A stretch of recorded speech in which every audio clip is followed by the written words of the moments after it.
The 3 moons of Velarix hung low in the purple sky as the Kralith settlement came alive with the sounds of the evening gathering. And somewhere in the middle of all that noise and celebration, 3 small cubs were playing their escape from their pack mother's watchful eyes. Renix was the first to slip away, his silver fur brushing against the tall amber grass as he moved with all the stealth a young Kralith could manage, which was not very much stealth at all, but he felt like a legendary hunter nonetheless. "Sova, Tok, come quickly," he whispered to his littermates, his golden eyes gleaming with excitement in the fading light of the twin suns. Sova, the smallest of the 3, but also the most curious, wiggled through a gap in the wooden fence that surrounded the gathering area, her tail wagging despite her attempts to look serious and fierce. Tok followed last, always the careful one, glancing back to make sure their pack mother Vorive was still busy talking with the other elders about boring adult things, like territory boundaries and trade agreements with the other species on the moon.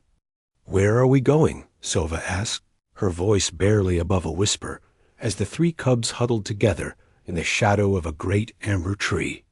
"We are going to hunt," Renix declared, puffing out his small chest as if he were already a full-grown warrior of the pack.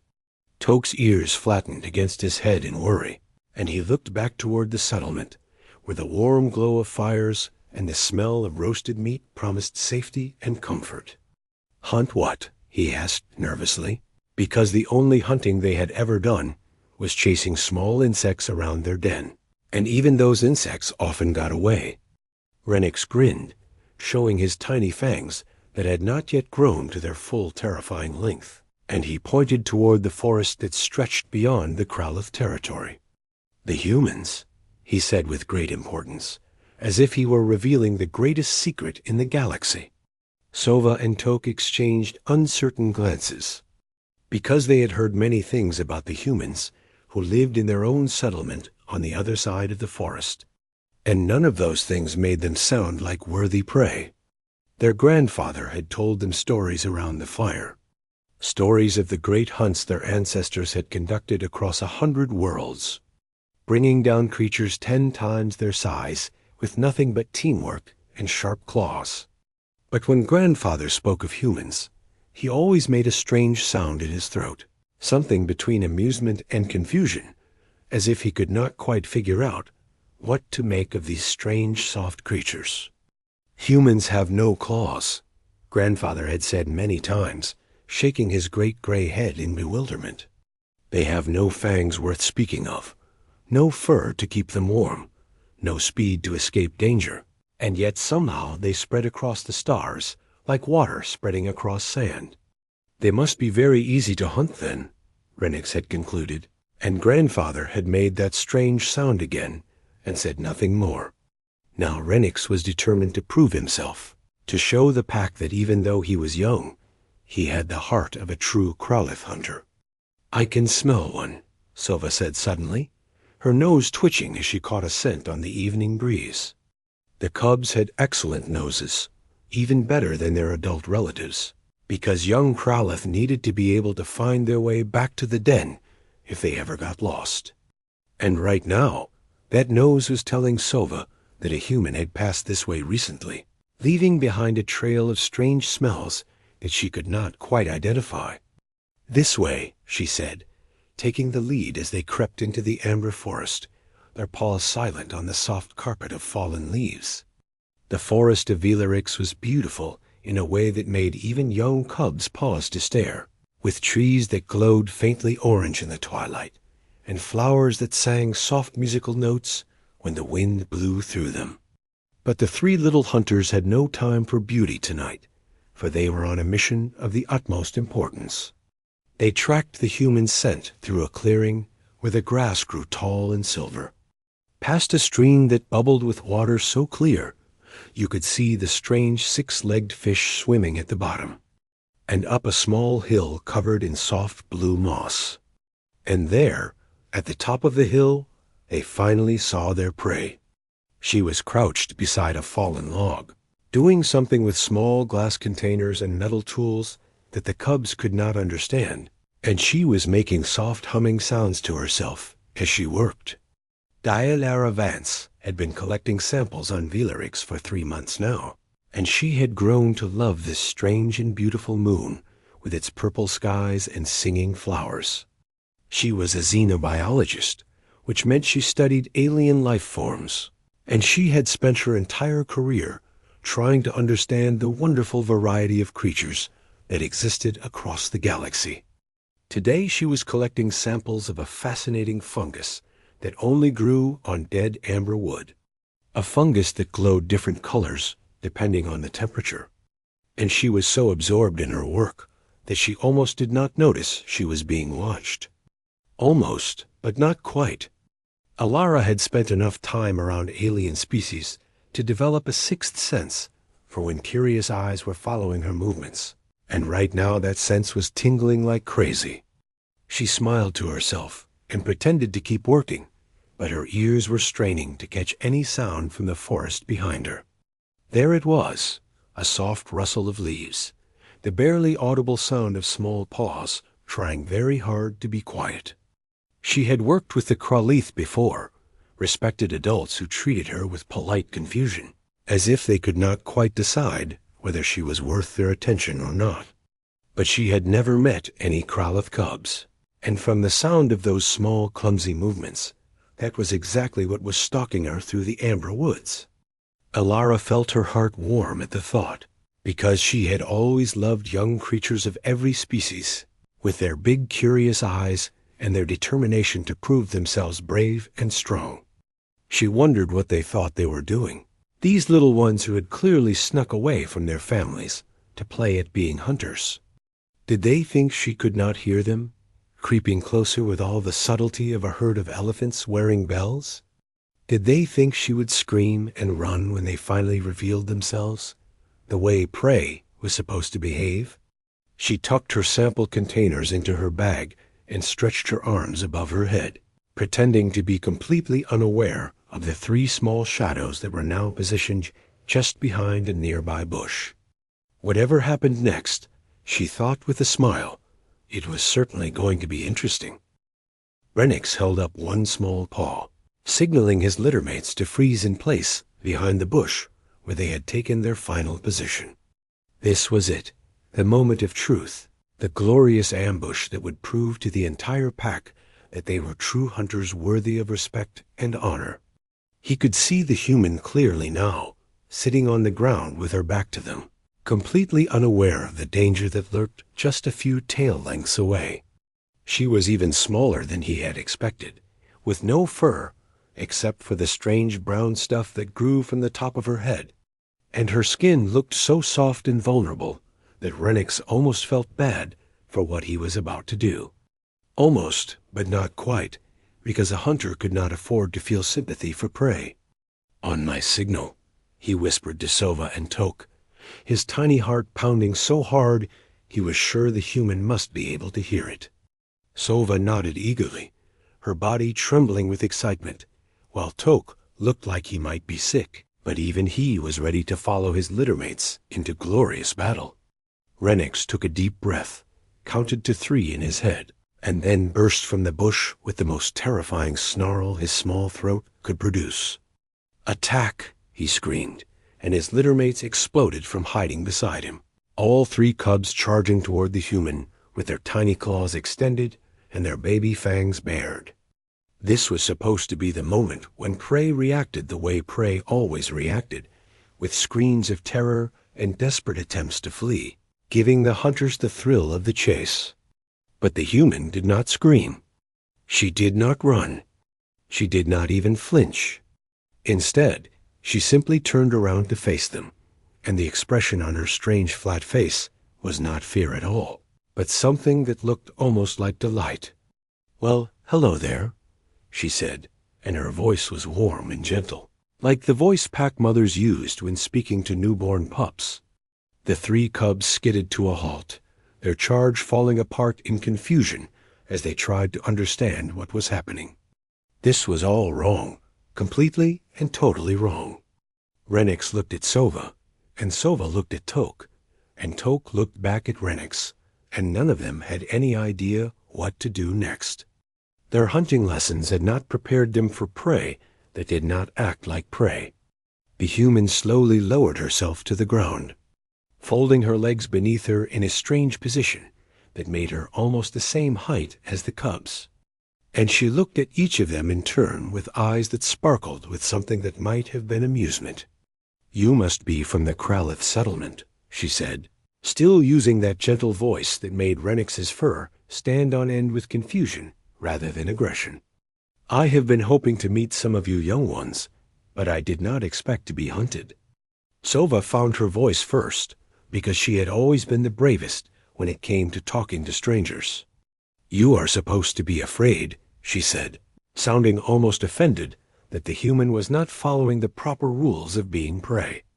The human laughed, and it was such a strange and wonderful sound that all three cubs tilted their heads to the side in identical expressions of bewilderment. "I am sorry to disappoint you," she said, and she did not sound sorry at all. "My name is Alara, and I think you three are the most adorable hunters I have ever met." Adorable was not a word that Kralith warriors wanted to hear, and Renix felt his pride sting at the description. "We are fierce," he insisted, puffing out his chest again and trying to look as intimidating as possible.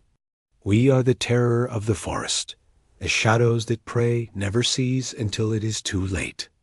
"I am sure you are," Alara agreed with a serious nod, but her eyes were still twinkling in a way that suggested she was not taking his declaration as seriously as she should. Toke had been hanging back behind his littermates, still ready to run if something went wrong, but now his curiosity was starting to overcome his fear. "Why are you not afraid?" he asked, because this was the question that was burning in all their minds. "Every species fears the Kralith. Our grandfather says so. He says we are the greatest hunters in this sector of the galaxy." Ilara considered the question carefully, and the cubs appreciated that she was treating it with the respect it deserved. "Your grandfather is right, that the Kralith are impressive hunters," she said after a moment. "But I have met many predator species in my work, and I have learned that most of them are just as curious about humans as we are about them.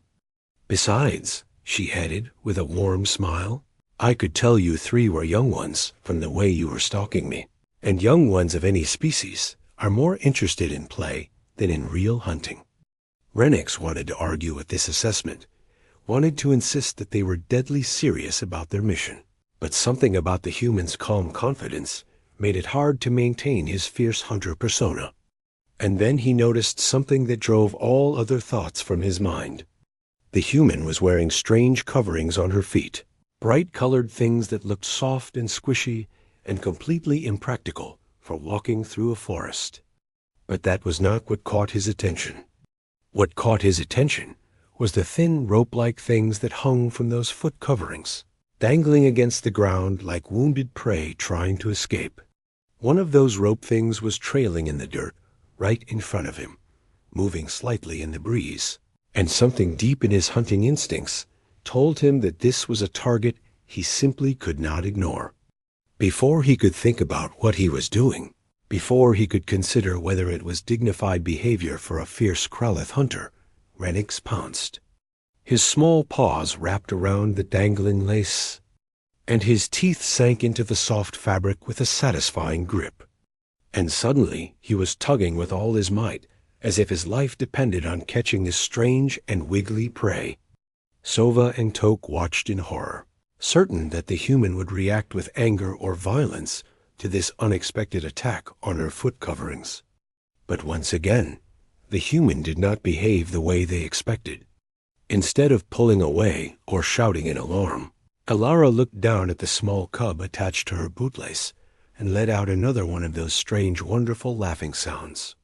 "Oh my," she said, her voice filled with warmth rather than anger. "It seems I have a fierce hunter attached to my shoe."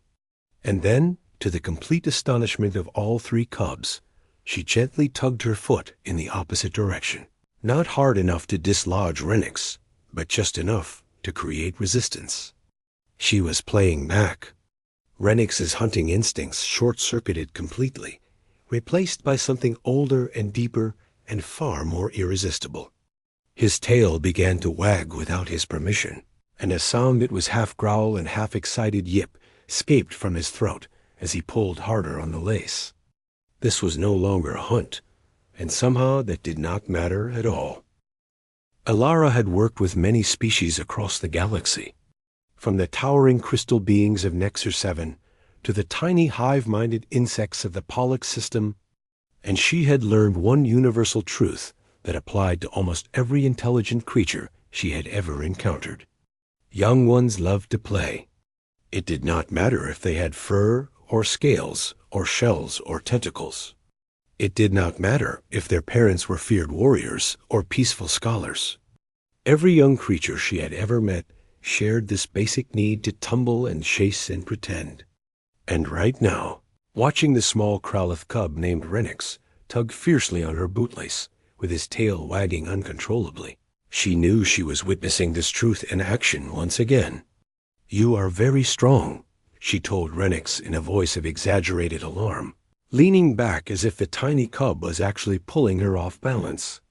"I do not know if I can hold on much longer." Renix's eyes went wide with excitement, and he dug his small paws into the soft moss and pulled even harder, convinced that he was winning this battle through sheer determination and strength. Sova watched her littermate with a mixture of confusion and growing temptation, because the game looked like so much fun, and the human was making such entertaining sounds of pretend distress. "Should we help him?" she asked Toke, who was also staring at the scene with his tail beginning to wag against his will. "I do not think this is proper hunting behavior," Toke said uncertainly, but even as he spoke, his paws were carrying him closer to the action. Alara noticed the other two cubs edging forward, and she made a split-second decision that would change everything. With a dramatic cry of "Oh no," she let her foot slip just enough that Renix suddenly gained ground, stumbling backward with the lace still clenched in his jaws. This was all the encouragement Sova needed. With a joyful yip that sounded nothing like a fierce predator and everything like an excited puppy, she launched herself at the second bootlace and grabbed on with all four paws. "I have got the other one," she announced through a mouthful of fabric, her voice muffled but triumphant. Toke lasted approximately 3 more seconds before he could resist no longer, and then he too was joining the fray, grabbing onto whatever part of the shoes he could reach, and adding his strength to the great battle. Alara now had 3 small Kralith cubs attached to her footwear, all of them growling and tugging and wagging their tails with complete abandon. And she could not remember the last time she had felt so purely happy. "You are defeating me," she cried, staggering dramatically in a circle as the cubs held on and refused to let go. "I cannot escape your mighty hunter skills." The cubs were making sounds now that were somewhere between growls and giggles, a noise that Alara had never heard a Kralith make before, and she suspected that perhaps adult Kralith did not allow themselves to make such undignified noises. What a shame, she thought, because it was the most adorable sound in the entire galaxy. After a few more minutes of tugging and stumbling and laughing, Alara made a decision. "All right, you fierce warriors," she said, sitting down on the mossy ground with an exaggerated sigh of defeat. "You have won the battle. I surrender." She reached down and untied both boots, slipping her feet out and presenting the shoes to the cubs like precious trophies. "The spoils of victory belong to the hunters," she declared solemnly. The cubs released the laces and stared at the boots with something like awe, unable to believe that they had actually defeated their prey and claimed such magnificent prizes. Renix was the first to grab one of the shoes, lifting it above his head in triumph, even though it was almost as big as he was. "We are victorious," he howled, and his littermates took up the cry, all 3 of them parading around the clearing with Alara's boots held high like banners of conquest. Alara watched them from her spot on the moss, her bare feet stretched out in front of her, and she felt something warm and wonderful spreading through her chest. This was why she had become a xenobiologist. not for the scientific papers or the academic recognition, but for moments like this, when the walls between species came down and all that remained was pure connection. "You are strange," Sova said eventually, dropping her end of the boot she had been carrying and coming to sit beside Alara with her head tilted in curiosity. "Why did you let us win?" Alara considered how to answer this question in a way that the young cub would understand. "Because playing is more fun than fighting," she said simply. "And because making friends is more fun than making enemies." "We are not friends," Renix said automatically, but he had also stopped his victory parade and was now sitting down nearby, the boot still clutched possessively in his paws. "We are hunters and you are prey. That is the way of things." "Is it?" Ilara asked gently, and she saw all three cubs pause to consider this question. "Your people and my people live on the same moon now. We share the same forests and breathe the same air and look up at the same purple sky. Maybe the old ways do not have to be the only ways." Toke, who had been quiet for most of the game, suddenly spoke up with a question that had been bothering him. "Our grandfather says humans are weak," he said, not meaning to be cruel, but simply stating what he had been taught. "He says you have no claws, no fangs, no natural weapons at all, and yet you spread across the stars faster than any other species. How do you do it, if you are so weak?" Alara smiled at this question, because it was one she had been asked many times by many different species, and she had spent years thinking about the answer. "We are weak in some ways," she agreed honestly.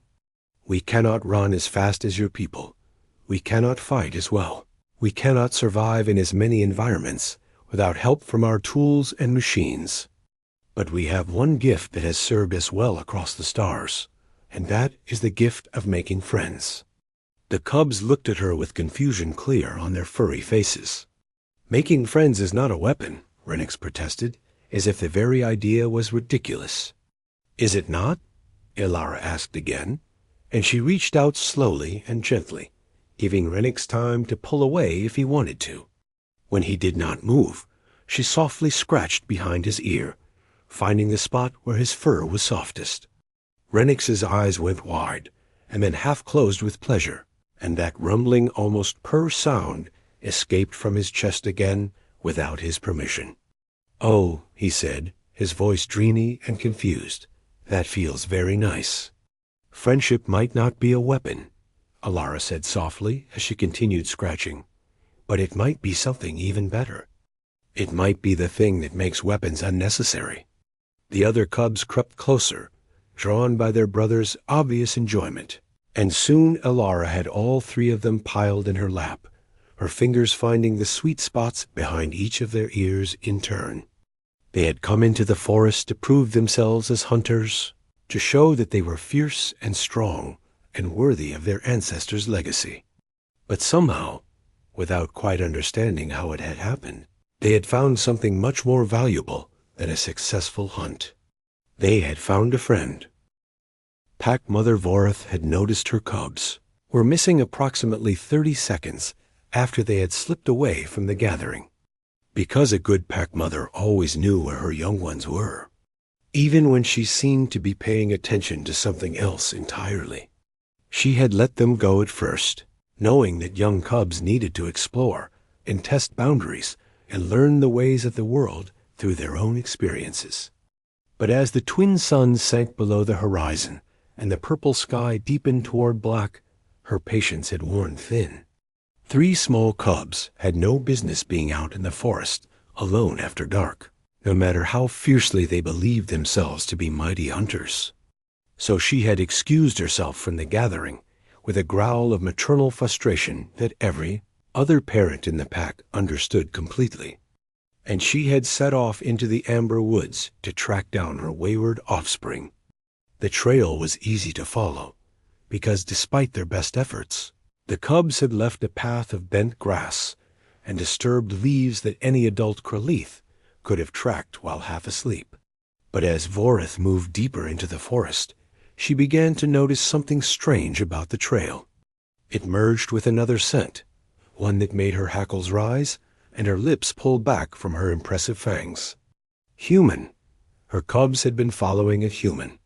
Varath's heart began to pound with a mixture of anger and fear, because even though she did not think much of humans as a species, she knew that any adult creature could be dangerous to young cubs who did not know their own limitations. What had her foolish offspring been thinking, tracking a grown human through the forest as if it were harmless prey? She increased her pace to a run, her powerful legs carrying her swiftly through the trees as she followed the mingled scents, toward whatever disaster surely awaited her. The sounds reached her ears before she could see anything, and they made her skid to a confused halt. Those were not sounds of distress or danger. Those were the sounds of her cubs making the strange rumbling noise they only made when they were extremely happy and comfortable. And mixed with those sounds was the gentle voice of a human speaking words Vorith could not quite make out. She crept forward more slowly now, her hunting instincts taking over as she approached the edge of a small clearing bathed in the soft glow of the singing flowers that grew wild in this part of the forest. What she saw there made her freeze in absolute bewilderment. A human woman sat cross-legged on the blue moss, her feet bare and her strange foot coverings nowhere to be seen. And in her lap, curled up like newborn pups who had not yet opened their eyes, were all three of Varath's cubs. Renix's head was pillowed on the human's leg, his eyes closed in contentment as she stroked the fur along his spine. Sova was curled in a ball against the human's stomach, making that happy rumbling sound that Vorith had not heard from her daughter since she was a tiny pup. And Tok, her most nervous and cautious cub, was actually sleeping, his small chest rising and falling in the peaceful rhythm of complete trust. This was impossible. Kralith cubs were taught from birth to be wary of other species, to never show vulnerability to anyone outside the pack, to always be ready to fight or flee. And yet, here were her three offspring, completely defenseless and utterly relaxed in the arms of a creature their grandfather had dismissed as weak and unworthy of attention. Varath's confusion began to shift toward something that felt almost like anger. Because how dare this human bewitch her cubs? How dare she make them forget everything they had been taught about strength and pride and the proper behavior of warriors? She stepped into the clearing with a growl that should have sent any sensible prey running for its life. The human looked up at her approach, and Vorith was ready for many reactions. She was ready for fear, for pleading, for desperate attempts to explain or excuse. What she was not ready for was the calm, steady gaze that met her own, with no challenge and no submission, just a simple acknowledgement of her presence as an equal. "You must be their mother," the human said, and her voice carried no trace of fear, despite the fact that Vorith was 5 times her size and could have torn her apart with a single swipe of her claws. "I am Pack Mother Vorith," she growled, "and those are my cubs that you have somehow enchanted into forgetting their training." The human did not flinch at her tone, did not cower or apologize or try to run. Instead, she simply smiled and continued to gently stroke Renix's fur as she spoke. "They are wonderful cubs," she said warmly, "fierce and brave and full of curiosity about the world. You should be very proud of them." Vorith had expected many things, but she had not expected praise, and it caught her off guard in a way that dulled the edge of her anger. "They were supposed to be at the gathering," she said, her voice slightly less growling than before. "They snuck away without permission and came out here to hunt you, as if they were grown warriors instead of cubs barely weaned from their mother's milk." "Oh yes, they hunted me very well," the human agreed, with a serious nod that almost seemed sincere. "They tracked me through the forest with impressive skill, they ambushed me from hiding, and they brought down their prey with fearsome determination." She gestured toward the edge of the clearing, and Vorith noticed for the first time that her cubs had been clutching the human's footwear like precious trophies. "They have clearly been raised by an excellent pack mother," the human continued, to produce such skilled hunters at such a young age. Vorath felt something strange happening inside her chest, something that felt almost like the first warmth of friendship, and she immediately tried to push it away. "You mock me," she accused, but her voice had lost most of its edge. "Not at all," the human said, and something in her eyes told Vorath that she was completely sincere. "I have studied many predator species, and I know skill when I see it. These three will be formidable when they grow into their full strength." Renix stirred in the human's lap, woken by his mother's voice, and he looked up at Vorath with eyes that were half asleep and completely unafraid. "Mother," he said grudgingly, "we caught prey. We are true hunters now." The human did not run or scream. She was very brave, but we defeated her anyway. Vorath looked at her son, then at the human who still held him gently in her lap, and she felt her understanding of the universe shift just slightly to the left. These soft, clawless, fangless creatures that her people had dismissed as barely worth noticing. Perhaps they were more complicated than anyone had realized. "Your young ones are exceptional hunters," the human said, and her voice carried that strange warmth that seemed to seep into Vorath's bones despite her best efforts to resist it. "They have clearly brought down fearsome prey." And Vorath realized, with a shock that went all the way down to her tail, that the human was not mocking her cubs at all. She was honoring them, giving them dignity, treating their play hunt as if it had been a real accomplishment worthy of respect. This human understood something that Vorath had almost forgotten in her haste to be angry, something important about how young ones learned and grew. She understood that cubs needed to feel proud of themselves, even when their accomplishments were small, because that pride would fuel them to attempt greater things in the future. Vorath sat down at the edge of the clearing, her aggressive stance softening into something more neutral, and she looked at this strange human with new eyes. "I am Elara," the human said, correctly reading the shift in Vorath's demeanor. "I am a xenobiologist. I study life on different worlds, and I have been working on Velarix for several months now. I have met many of your people, but never any cubs, and I must say it has been the highlight of my time here." Vorath said nothing for a long moment, watching as her two other cubs stirred awake and blinked at her with expressions of sleepy contentment. "You are not what I expected," she finally admitted, and it felt like pulling a tooth to say those words. But the human just smiled that warm smile again and said, "I know, and that is perfectly all right, because you are not what I expected either. Perhaps we can learn from each other."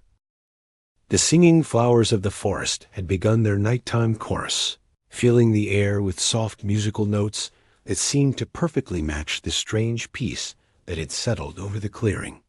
Vorath found herself sitting on the blue moss beside the human called Elara, watching her cubs slowly wake from their impromptu nap and stretch, their small bodies with the complete lack of self-consciousness that only the young possessed.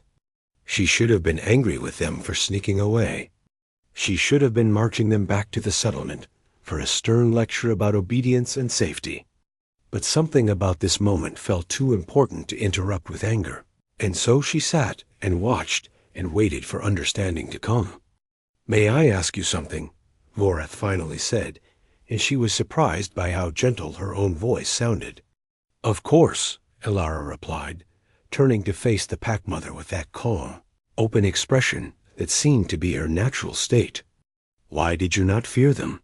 Vorath asked, gesturing toward her cubs, who were now examining the mangled boots with renewed interest. "They are Kralith. We are hunters. Every species in this sector knows to fear us when we approach. And yet you sat there and let them ambush you as if they were no threat at all." Elara considered the question for a moment, and Vorath appreciated that she was taking it seriously rather than offering a quick and easy answer. "Because I could tell they meant no real harm," Elara said finally. "Their body language, their scent, the sounds they were making, everything told me that these were young ones playing at hunting rather than hunters seeking to kill. And because I have learned, over many years and many worlds, that the best way to respond to play is with play. Parad's ears twitched in confusion at this statement. But how did you know it was play and not a real threat? She pressed. Cubs can be dangerous too. Their claws are sharp even if they are small, and they do not always know when to stop. Alara nodded thoughtfully at this point. You are right. There is always some risk, she admitted. But humans have been reading the body language of other species for a very long time. It is one of our oldest skills. Long ago, on our home world, our ancestors learned to live alongside predators much more dangerous than themselves. Wolves with teeth as long as my fingers, horses that could crush a human with one kick, birds of prey with talons like knives. We learned to understand their moods, their intentions, their needs, and we turned them from threats into allies, into friends. Voreth had heard stories about the human home world, a place called Earth that sounded chaotic and dangerous and barely survivable. But she had never thought about what it might mean that humans had evolved in such a place. You are saying that reading other species is a survival skill for humans? She asked slowly, beginning to understand. Exactly, Alara confirmed with a warm smile. We are not the strongest or the fastest. We cannot fly or breathe underwater, or survive in the vacuum of space without protection. But we can look at almost any creature and understand what it is feeling, what it needs, whether it wants to fight or play or simply be left alone. And we can respond to those feelings in ways that build connection rather than conflict. The cubs had abandoned the boots now and were making their way back toward their mother and the human, drawn by the sound of the conversation. Is that how you spread across the stars? Tok asked, his earlier shyness completely forgotten in his eagerness to understand. Not with weapons and conquest, but with friendship? Alara reached out to ruffle the fur between his ears, and he leaned into the touch without hesitation. Weapons and conquest were part of it too, she admitted honestly. Humans are not perfect. We have made many mistakes and caused much harm throughout our history. But the things that have served us best, the things that have allowed us to build lasting relationships with other species, those have always been rooted in understanding and connection. We do not see predators and prey, she continued, looking at each of the cubs in turn. We see potential friends. Renix had been quiet during this conversation, chewing on the implications of everything he had heard, and now he spoke up with a question that had been bothering him. But we are predators, he said, sounding almost worried. We hunt, we kill, we eat meat. That is what we are, and what we have always been. Does that mean we cannot be friends with humans? Alara laughed softly at this concern, and she reached out to pull the small cub into a gentle hug that he did not resist. Humans eat meat too, she reminded him. And we also hunted long ago, before we learned to grow our food in other ways. Being a predator does not mean you cannot also be a friend. It just means that friendship looks different for you than it might for a species that eats only plants. Voreth watched this interaction with eyes that were slowly opening to a new way of seeing the universe. She had been raised to believe that strength was the only thing that mattered, that the measure of a species was how fiercely it could fight and how thoroughly it could dominate its enemies. But this human, this soft and clawless and fangless creature, was showing her something different.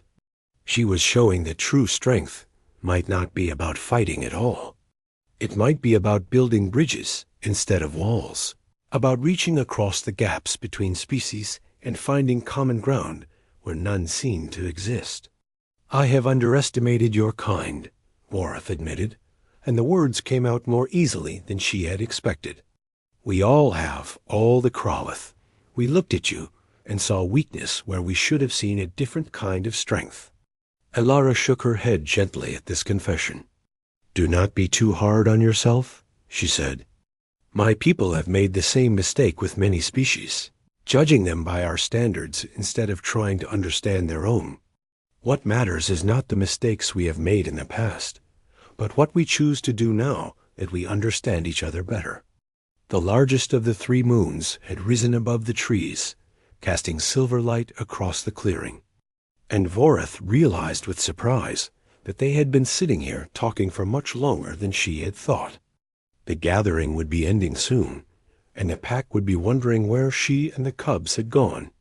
But for the first time in her life, Vorith found that she was not eager to return to the safety and familiarity of her own kind. She wanted to learn more about this strange human and her strange way of seeing the world. "Come with us," she said impulsively, surprising herself with the invitation. "To the settlement, to our fire. You can share a meal with us and tell the elders what you have told me." Ilara's eyebrows rose in surprise, but her face quickly softened into a pleased smile. "I would be honored," she said simply. The cubs bounced with excitement at this news, and Silva immediately grabbed one of the battered boots and held it up triumphantly. "Can we bring our trophies?" she asked eagerly. "We want to show everyone what we caught." Ilara laughed and nodded her permission, and soon the strange little procession was making its way through the amber forest toward the Kralith settlement. A barefoot human walked side by side with a pack mother, while 3 small cubs ran ahead carrying mangled shoes like banners of victory. Around the communal fire that night, the elders of the Kralith pack stared in stunned silence as their fiercest cubs climbed into the lap of a human and demanded ear scratches. They watched as Pack Mother Vorith, one of their most respected warriors, sat beside this strange soft creature and spoke to her as an equal. And they listened as the human talked about friendship and connection, about reading the feelings of other species, about turning potential enemies into allies through understanding rather than force. Not all of them believed her words, of course. Many of the older Kralith clung to their traditional views, convinced that strength and dominance were still the only things that truly mattered. But some of them, the younger ones especially, looked at the cubs curled up so peacefully in the human's arms, and began to wonder if perhaps there might be another way. And as the fire burned low and the 3 moons traced their paths across the purple sky, the word pack quietly expanded to include a species that no one had ever thought to consider as family. It was a small change, barely noticeable in the grand sweep of galactic history. But great changes often start with small ones. And this one started with 3 small cubs who went into the forest to hunt prey and came home with something far more valuable instead. A friend